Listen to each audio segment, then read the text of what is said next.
Ərşad müəllim, mübarəkdir, xeyirli olsun, can sağlığı verin. Sənə də qismət olsun. Çox sağ ol. Çoxdankı arzum idi ki, belə müasir texnologiyalarla təchiz olunmuş bir avtomobilim olsun və seçim olaraq GS S7-nin üzərində dayandım. Mən də nə vaxtdır ki, GS S7-ni test eləmək istəyirdim. İndi bu çəkiliş mənim üçün test drive olacaq. Ərşad müəllim üçünsə bir istifadəçi nöqteyi nəzərdən öz fikirlərini deyəcək.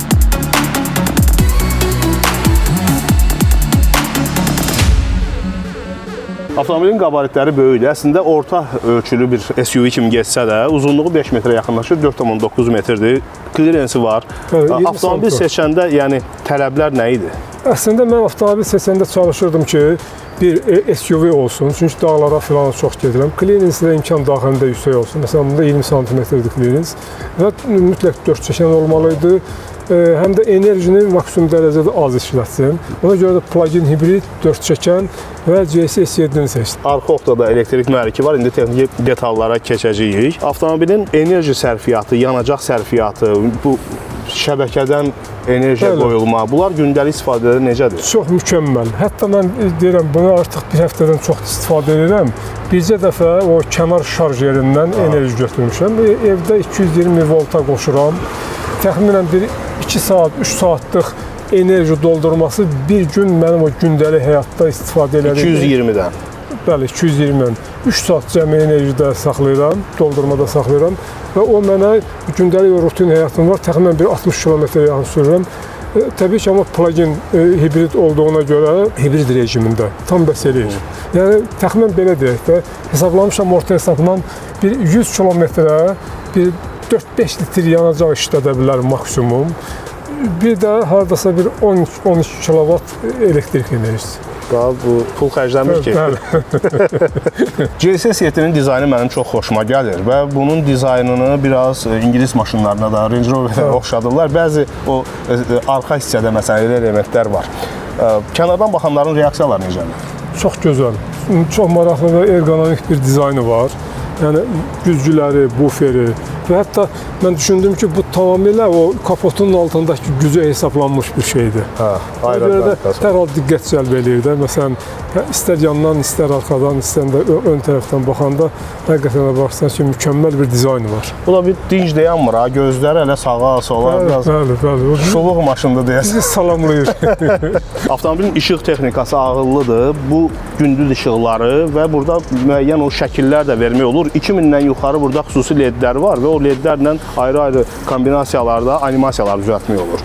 Əsas işıqlar bu hissədədir, yaxın, uzaq işıqlar. Bu da belə bir gündüz işıqlanmasıdır. Yəni, optika tamamilə led, ağıllı bir optikadır. Görək kapotun altında nə var? Bu 2 dəfə təhlükəsizliyə görə açılır və daha sonra nəsə axtarmağa ehtiyac yoxdur. GS S7-nin kapotunun altında vəziyyət belədir. Çox sıxdır, yəni hər şey doldurublar burada. Daxiliyama mühərriki 1,5 litrlik turbo mühərrikdir. Inverter var, orada elektrik mühərriki var. Arxa oqda ayrıca bir elektrik mühərriki var. Burada çoxlu soyuducu mayelər var. Aydın ki, həm mühərrikin soyudulması var burada, həm də batareyaların xüsusi soyutma sistemidir. Yəni avtomobilin özünün müdafiəsi də çox mükəmməl hazırlanıb. Batareyalar aydın ki, xüsusi izolyasiyalı olmalıdır, soyudulma sistemləri və soyuq havalar üçün batareyaların ayrıca qızdırılma sistemi də var.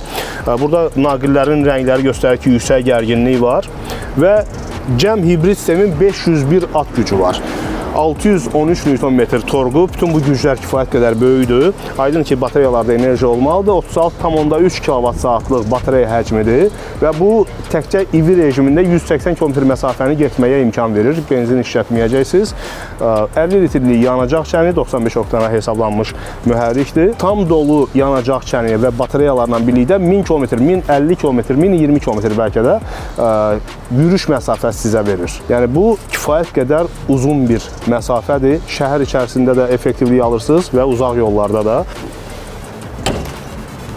Çox belə dəqiq bağlandı, oturdu yerinə. Bu ledlər sanki kristallardır, belə maraqlı. Deyirəm də 2000-dən, 2200-dən çox burada xüsusi ledlər var. Və buradakı hissədə belə yanır, sönür. İndi Ərşad müəllim bilmirəm, ora hansı görüntülər verəcək, onları deyəsən dəyişmək olur. Özünün xüsusi proqramı var.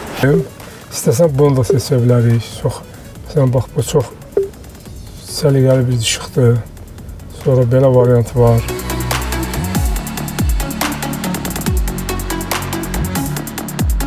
Disklərin dizaynı maraqlıdır. Təkər ölçüsü 255-50 R20, clearance təxminən 20 sm-lik. Askı sistemi Ərşad müəllim mənə dedi ki, çox belə mükəmməldir, rəvan rahat keçir və bunlarda aktiv suspension, yəni amortizatorlar adətən belə sistemlərdə. Qaz amortizatorları xüsusi elektromaqnit sahə ilə yürüyüş zamanı sərtliyini dəyişdirə bilir və kərəkötür yerdən, nahamar yerlərdən keçəndə hissiyatı 10% azaldır. Bu mənim nəzəri olaraq dediklərimdir. İndi detallarını Ərşad müəllim deyəcək. Avtomobilin deməli tavanı gəlir. O dediyim İngilis maşınları, Range Rover'in dizayn elementləri buradadır. Arxa şüşələr tündləşdirilmiş formada. Hər iki tərəfdə qapaq var. O tərəf yanacaq kəninin qapağıdır. Burada da elektrik enerjisindən şarj qoymaq mümkündür. Və 2 dənədir. Deməli, sabit cəryandan, bir də burada dəyişən cəryandan, yəni 220-dən məişət şəbəkəsindən enerjiya qoymaq mümkündür. Ərşad müəllim, daha çox hansından istifadə edirsiniz? Daha çox məişət cəryanından istifadə edirəm, amma o birisindən də istifadə eləmişəm. Kifayət qədər sürətlə enerjini doldura bilir. Ölkəmizdə o DC-lərin sürətli şarj stansiyalarının səhv eləmirəmsə ən çox enerji verən sürətləri 60-70 kWh-lıqlardır. Mən 70 ilə doldurmuşam, hardasa bir yarım saata tam dolur. Nə verilir? Yüksək gərginliklə götürür.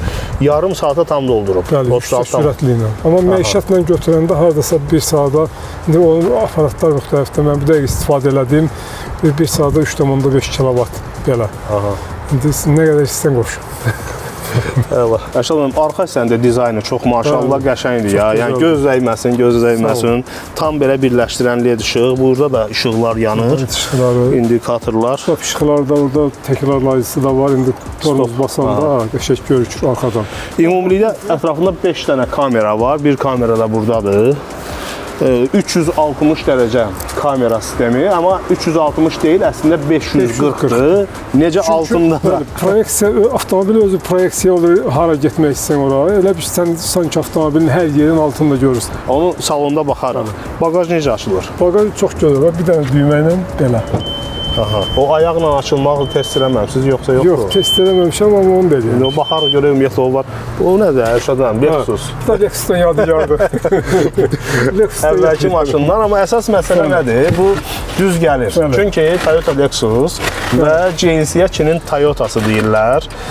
Onlar birlikdə işləyirlər, JC ilə Toyota. Hətta Çində istehsal olunan Toyotalar JC-nin zavodunda istehsal olunur. Mən həmin zavodda olmuşam və o istehsal prosesini də görmüşəm. Keyfiyyət dözümlülük baxımından da bu markalar belə çox yaxındır. Əməkdaşlıq müəyyən aqreqat, batareya sistemi, hibrid sistem məsələn, deyək ki, bu model JC modellərində də Toyota hibrid texnologiyaları istifadə olunur. Ona görə də yəni problem yoxdur. Burada nə var Ərşad? Həcm. Həcm qane edir sizi. Kifayət qədər. Məsələn, bura nə istəyin yerləşdirmək olar? Böyük çamadanlar, nə bilim, səyahət üçün falan. Nə istəyin. Üstəgəl bu bagaj sayəsi böyüyür də, bilirsən. Məsəl üçün, arxa ikinci cərgəni belə endirmək olar. Məsələn, tutaq ki, iri qabaritli nəsə daşımaq istəyirsənsə, belə. Deməli, texnik göstəricilər belədir ki, bagaj həcmi 720 litrdir, amma oturacaqları qatlayanda artıq 2050 litrə çatır.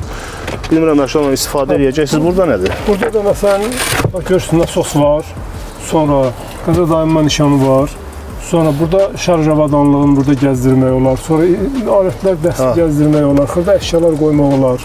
Və hibrid avtomobillərdə, ümumiyyətlə müasir avtomobillərin bir çoxunda ehtiyat təkər olmur. Necədir? Siz öyrəşmişdiniz o ehtiyat təkər gəzdirməyə. Hər halda onu nəzərə almaq lazımdır. Həmişə gərək nasos yanında olar, diqqətli olasan. Yəni müasir avtomobillərdə bunu bir neçə səbəbdən eləyirlər. Bir hibrid, plug-in hibridlərdə batareya həcmi var, o hissələrdə batareya yerləşdirilir. Üstəlik Avropadan başladı da bu. Müasir avtomobil sənayəçiləri deyirlər ki, əlavə yük gəzdirməyə ehtiyac yoxdur. Bəli, hər yerdə təkər təmin etmək üçün məkanlar var. Bağlayanda çox sadə düymə ilə belə bağlayırsınız. Söhbət bitdi. Təhlükəsizlik. Bəli. Dayandıra da bilərsiniz istənilən yerdə. Məsələn, gəldi bir adam uşağı, istədiyiniz yerdə saxlaya bilərsiniz belə.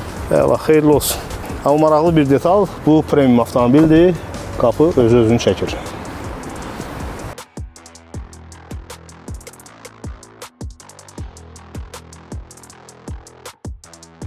burada nə qədər məsafə var, məsələn, qabaqçı avtomobillə məsafəni göstərir dəqiq. Arxada bordürlə məsafəmizi göstərir. 89 sm, qabaqda 80 sm. Özü görürsən, proyeksiyasında göstərir ki, bordüra məsələn toxuna bilərik, bordür hündürdür. Bu da avtomobilin salonu kifayət qədər genişdir, rahatdır, aşağıdan rahatqan eləyir. Dizaynı çox əladır, hər şey yerində, praktik. Deməli, gözə dəyən birinci böyük monitordur. 17 düymə yaxınlaşır. 16,3 deyəsən düymlük monitordur. Orada da tam LCD paneldir. Nappa dəridir. Rəngini də maraqlı seçmişsiniz aşağıdan. Rəngi də bu kərpic rəngi deyirlər də, çox qəşəng rəngdir. Deməli, nappa dəri, oturacaqlar qızır, soyuyur, masaj eləyir. Yəni, masaj var, məsələn, praktik göstərə bilərik. Bax, burada istəyirsən sən masaj edin bu. Hiss edəcəksən. Başladı. Masaj başlandı. Özüm masaj eləmirəm, son eləyəcəm. Belə istəmirsən söndürək. Oturacaqların tənzimlənməsi məsələn sürücüdə 12 istiqamətdədir. 8 istiqamət ümumi vəziyyətləri dəyişdirir. 4 istiqamətdə belin, ancaq bel hissənin vəziyyətlərini dəyişdirir. Masaj gedir. Qəşəngdir. Deməli, düymələri minimuma endiriblər. Telefonları qoymaq üçün yer. Burada sürətli şarj yeridir. Yəqin ki, telefonu atırırsınız bura. Çox gözəldir. Burada stakan yeri var. Burada da belə bir yer var. 2 yarus açıldı. Müxtəlif əşyalar da qoymaq olar. USB yerləri amma buradadır, aşağıdadır. Aşağıda burada da boşluqlar var, istifadə etmək olar. Burada da hətta USB portu var idi. Buradakı USB portu deməli nə üçündür? Siz orada deyəsən həm nəsə naqil qoşa bilirsiniz, həm də üstəlik bunun yaddaş kartı da olmalıdır ki, kamera avtomatik özü video registrator kimi qeydə alır. Güzgünün işığı, tavan da belə. Salon işıqlandırması çox maraqlıdır, bax. Toxunuşla belə işləyir, toxunuşla. Sonra avtomobilin çox qəşəng lyuku var. Özdə bu da lazerləndir. Məsələn, mən bunu aşmaq istəyirəm də. Nə qəşəng. Getdi. Sərnişinlər üçün nəzərdə tutulur təbii ki. Çünki gözəl bir... Amma lyuk deyil də bu, panoram tavandır. Panoramik tavandır. Sadəcə səmanı seyr eləmək üçün. Qəşəng. Hətta bağlanması deyil də, bir barmaq toxunuşu belə. Bu hissəyə niyə o tavanı, panoramik tavanı lyuka əlavə eləməyiblər? Çünki arxa sərnişinlər üçün böyük monitor var. İndi onu göstərəcəm. Akustika 22 dənə dinamik, Dolby Atmos akustika, yəni bu akustika mən indi əvvəlki maşında da yoxlamışam. Çox belə səs izolyasiyası da qəşəngdir maşının. Bilmirəm sizin hissiyatlar necədir? Çox möhtəşəm. Məsələn, səs izolyasiyası o qədər gözəldir ki, ətrafı demək olar ki, heç nə hiss eləmirsən. Üstəgəl özünün mühərriki də sakit. Şüşələr 2 qatdır və bu şüşələrdə səs izolyasiyasını gücləndirir. Üstəlik də o konsert salonunda olduğu kimi bir akustika yaranır interyerdə. Avtomobilin bütün funksiyonallıqları demək olar ki, buradadır və klimat kontrol üçün əlavə düymələr burada qoyublar rahatlıq üçün. Buradan da idarə etmək olar, çünki bu aşağıda görünür. Hər şey var burada. Məsələn, bunu vururuq, əlavə çıxır istəyirsən, nə istəyirsən idarə edirsən, haram istəyirsən.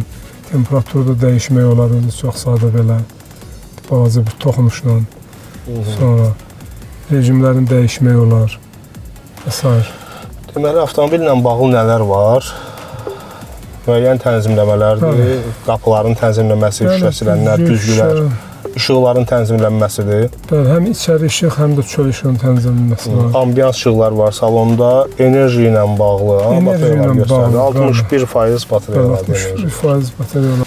Batareyalar 61% doludur. Həmin o doluluqdan təkcə elektrik enerjisi ilə sürsəm 108 km gedə bilərik. Amma yanacaqla da 553 km gedə bilərik. Bu 553 km təxminən bunun yanacaq çəninin 3də 2-sidir. Haradasa 30 neçə litr, elə, 35 litr. Drivingdə nələr var? Bu yürüyüş rejimlərdir, bu daha doğrusu hansı yürüyüş rejimlərdir? Offroaddan istifadə eləməsi yəqin ki. Bir gün var, istifadə elədim, görüm nətərdir, amma inşallah onu gedib Laçında yoxlayacaq, necə lazımdır. Offroad rejimi budur, hələ şey.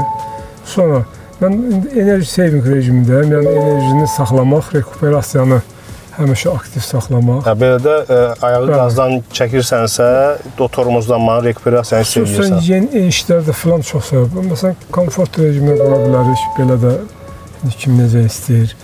İstəyirsənsə biraz daha sürətli filan rejimdə qoya bilərik. Sonra maraqlı əyləc sistemində tənzimləmək olur. Bax görürsən, mən orta rejimə qoymuşam. Orta rejimə. Bunu əgər bura qoysaq, əyləci bir balaca sıxan kimi dərhal tutur. Burada qoyanda daha yumuşaq olur da, həddən artıq yumuşaq olur. İndi əslində biraz o köhnə avtomobillər olur. Ortada saxlamışım, yine köhnə deyil, təzə. Enerji, deməli smart, pür elektrik bu EV rejimində hərəkətlənmək üçündür. Mən smartda saxlamışam. Smart o deməkdir ki, ağıllı hibrid. Özü seçir ki, nə vaxt daxili yanma mühərrikini qoşsun, nə vaxt enerjini oradan götürsün. Belə, ən yaxşısı odur. Bu da adaptiv sürücü köməkçiləridir. 360 dərəcə, amma o 540-a da baxar. Cruise assist, cruise control adaptivdir, aktiv safety sistemlərdə dediyin o... Burada da tutaq ki, ara məsafəsini özü gözlür və siqnal verir ki, ara məsafəsini pozursan. Yəni sürücüyə çox yaxşı yardımçı funksiyalardır. Xeyli burada... Sonra çox maraqlı head-up display var. Ən maraqlı şeylərdən mən onu sürücü görür də, mən görə bilmirəm. Siz onu görə bilmirsiniz. İndi məsələn, burada biz dayanmışıq da, boşluqdur. Head-up displaydə sürücüyə yardım edən çoxlu funksiyalar var. Məsələn, bir 3.24 nişanı gördüsə, yəni maksimum sürətin məhdudlaşdırılması, ona uyğun sənə xəbərdar elə sürət rejimi pozursan, yoxsa pozmursan. Sonra yol şəraitində konkret nəzarət edir, xəttləri göstərirsən, hətta başda o güclə, o gözümüzlə gördüyümüz xəttləri belə göstərir ki, burada xətt var. Baxaq da kameraya görə nə göstərəcək? Tabii, əslində burada daha maraqlı göstərir. Daha belə, onu məsəl üçün burada solğun görünür ha. Onu burada əməlli başlı belə normal xətt kimi göstərir. 3 dəniz də var da. Piyadalar çıxırsa qabağımıza piyadaları göstərir. Hətta səki ilə gedən piyadanı göstərir. Qarşıdan gələnləri göstərir. Köndələn dayananları hamısını göstərir. Belə. 3D-də...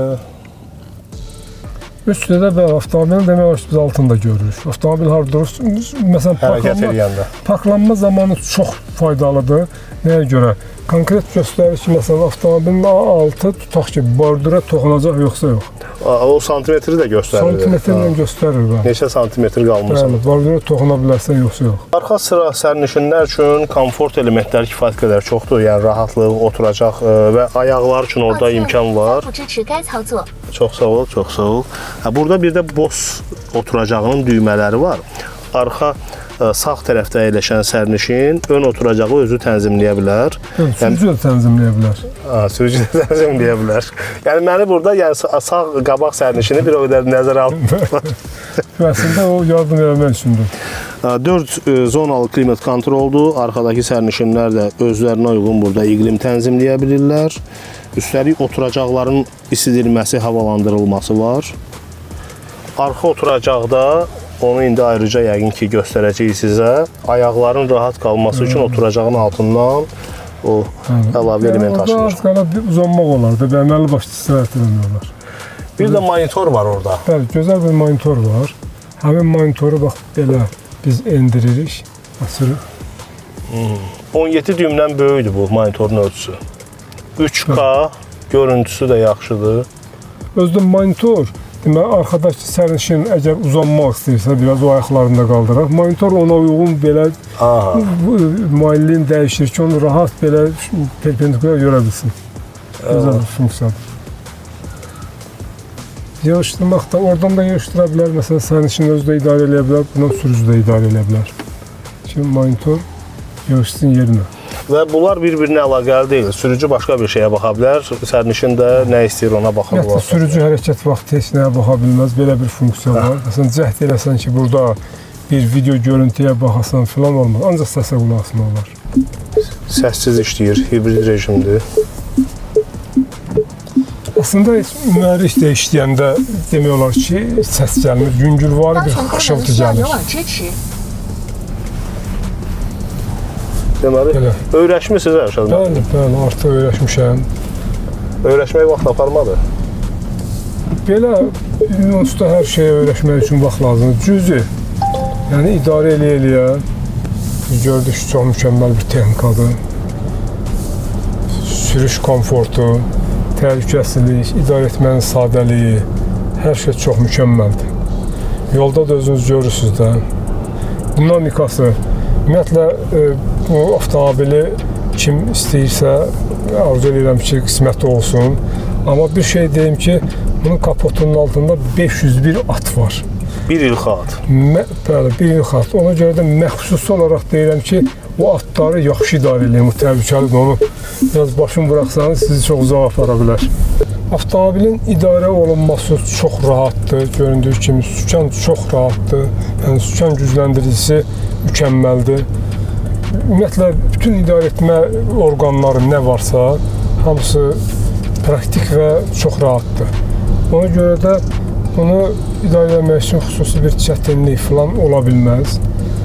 Düymələr, qapının açılıb bağlanması, avtomobilin o işıq sistemlərinin işə salınması, sürücüyə yardım funksiyalarının işə salınması çox rahatdır. Enerji... Burada o 540 görünür.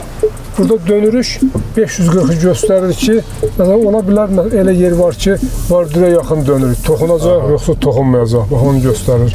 Məsələn, bütöv xəttin yanında dönə bilərik. Tapdalayarıq, yoxsa yox. Məsələn, mən head-up displeydə bu dəqiqə görürəm ki, qoşa xətti də görürəm. Hansı, hara ilə gedirəm, hamısını görürəm.